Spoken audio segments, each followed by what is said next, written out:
So I took a 180-degree turn and insisted there would be few rules, codes, or books of procedures. We started with a statement of principles. Why principles? Because I believe all high-performance companies are led and managed by principles, not by process. Decisions need to be made by leaders who understand the key drivers of success in the enterprise and then apply those principles to a given situation with practical wisdom, skill, and a sense of relevancy to the current environment. But what about the basic beliefs, you may ask? Couldn't they have been revived and turned into the sorts of principles you're describing? The answer is unfortunately no. The basic beliefs had certainly functioned that way in Watson's day, then for many decades after that. But they had morphed from wonderfully sound principles into something virtually unrecognizable. At best, they were now homilies. We needed something more, something prescriptive. In September 1993, I wrote out 8 principles that I thought ought to be the underpinnings of IBM's new culture and sent them to all IBM employees worldwide in a special mailing. In reading them over now, I am struck by how much of the culture change of the following 10 years they describe. Here are the principles and an abbreviated version of how I described each. 1. The marketplace is the driving force behind everything we do. IBM is too preoccupied with our own notions of what businesses we should be in and how they should work. In fact, the entire industry faces this problem. We are all guilty of producing confusing technology and then making it instantly obsolete. IBM has to focus on serving our customers and, in the process, beating the competition. Success in a company comes foremost from success with the customer, nothing else. 2. At our core, we are a technology company with an overriding commitment to quality. There is a lot of debate about what kind of company we are and should be. No need, because the answer is easy. Technology has always been our greatest strength.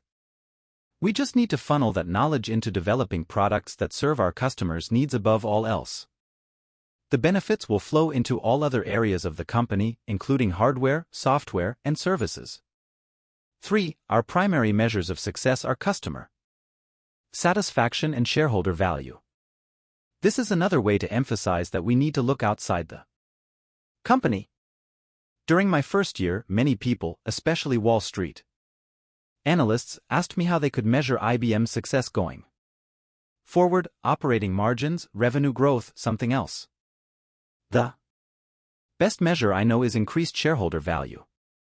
And no company is a success, financially or otherwise, without satisfied customers.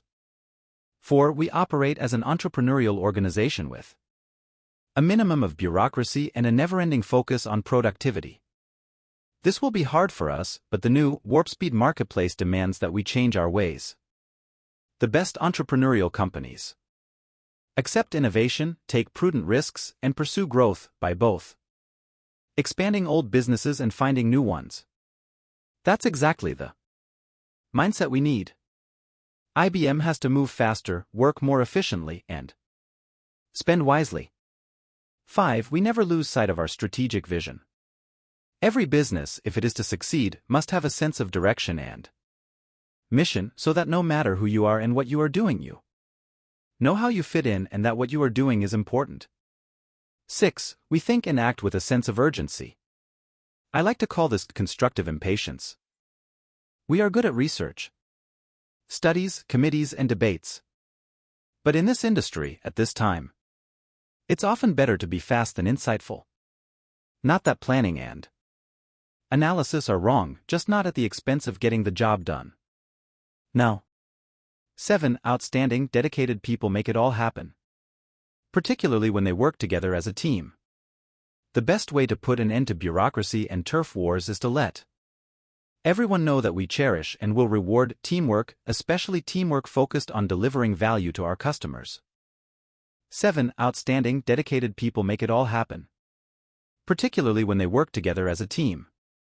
The best way to put an end to bureaucracy and turf wars is to let everyone know that we cherish and will reward teamwork, especially teamwork focused on delivering value to our customers.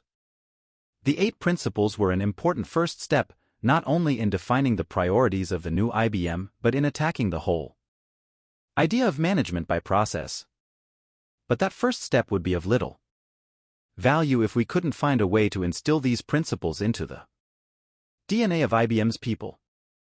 Obviously, exhortation and analysis wouldn't be enough. What are the levers of motivation? What can a CEO, or for that matter, a head of state or university president, do to change the attitudes, behavior, and thinking of a population? Of course, different people are motivated by different things. Some by money. Some by advancement. Some by recognition. For some, the most effective motivator is fear or anger. For others that doesn't work, it's learning or the opportunity to make an impact, to see their efforts produce concrete results. Most people can be roused by the threat of extinction. And most can be inspired by a compelling vision of the future. Over the past 10 years, I've pulled most of those levers. Waking up the leadership team. In the spring of 1994, I convened my first senior management meeting at a hotel in Westchester County, New York. We had some 420 people there from around the world, representing every part of the company, and a few reporters in the parking lot waiting in vain for news. I had one goal more important than anything else: to motivate this group to focus its talents and efforts outside the company, not on one another. The centerpiece of my remarks began with two charts, one for customer satisfaction, one for market share. The share picture was startling: a loss of more than half our share since 1985 in an industry that was expanding rapidly. The customer satisfaction chart was just as depressing. We were 11th in the industry, trailing some companies that don't even exist anymore. I summarized those two snapshots of our collective performance by saying, we're getting our butts kicked in the marketplace. People are taking our business away. So I want us to start kicking some butts, namely of our competitors. This is not a game we're playing. We've got to start getting out in the marketplace and hitting back hard. I can assure you, our competitors are focused maniacally on these charts, and they talk us down constantly. I showed photos of the CEOs of some of our top competitors. The usual suspects: Gates, McNeely, Ellison, and the like. I then read direct quotes from them belittling IBM, gloating over our fall from grace, and questioning our importance in the industry. For example, this from Larry Ellison: IBM?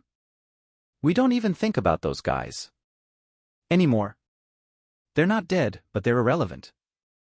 What do you think happened to all those points of market share? I asked. These guys ripped them away from us. And I don't know about you, but I don't like it. And it makes me angry to hear people say things like that about our company. Every time Visa used to run an ad attacking American Express, I knew what was going to happen. The next day, the roof was going to come off the building. The general counsel would send for reinforcements to come into the building to keep people from doing things they shouldn't do. I didn't have to pump up the troops. My job was to keep them from overreacting. You know, I have received literally thousands and thousands of email messages since I've been in this company, and I've read every one. I want you to know that I cannot remember a single one that talked with passion about a competitor. Many thousands of them talked with passion about other parts of IBM. We've got to generate some collective anger here about what our competitors say about us, about what they're doing to us in the marketplace. This competitive focus has to be visceral, not cerebral. It's got to be in our guts, not our heads. They're coming into our house and taking our children's and our grandchildren's college money. That's what they're doing. 125,000 IBMers are gone. They lost their jobs. Who did it to them? Was it an act of God? These guys came in and beat us. They took that market share away and caused this pain in this company. It wasn't caused by anybody but people plotting very carefully to rip away our business. I expressed my frustration and my bewilderment about the recurring failure to execute and the company's apparently endless tolerance of it. We don't demand implementation and follow-up. We don't set deadlines. Or when they're missed, we don't raise some questions. But we do create task forces, and then they create task forces. We don't execute because, again, we don't have the perspective that what counts outside the company is more important than what counts inside. Too many IBMers fight change if it's not in their personal interest. There's a very powerful word in the IBM vocabulary. I've never heard it in any other company. The word is pushback. It's as if decisions are meant to be suggestions. Since I've been here, I've discovered people who are fighting decisions that were made years ago while our market share continues to decline. When you have market share like that and a customer satisfaction record like that, there isn't a lot of time for debate. We've got to get out and start winning in the marketplace, I said. This is going to be a performance-based culture. I am personally involved in filling all the new key jobs in this company because I'm looking for people who make things happen, not who watch and debate things happening. I shared my feelings about our opportunities and our prospects. I said I considered the people in the room to be the finest collection of talent assembled in any institution in any industry, and that after 1 year into the job I was convinced that IBM had virtually unlimited potential, but only if we were willing to make the changes I'd laid out. I then outlined the behavioral changes we needed to make in our culture. See next page.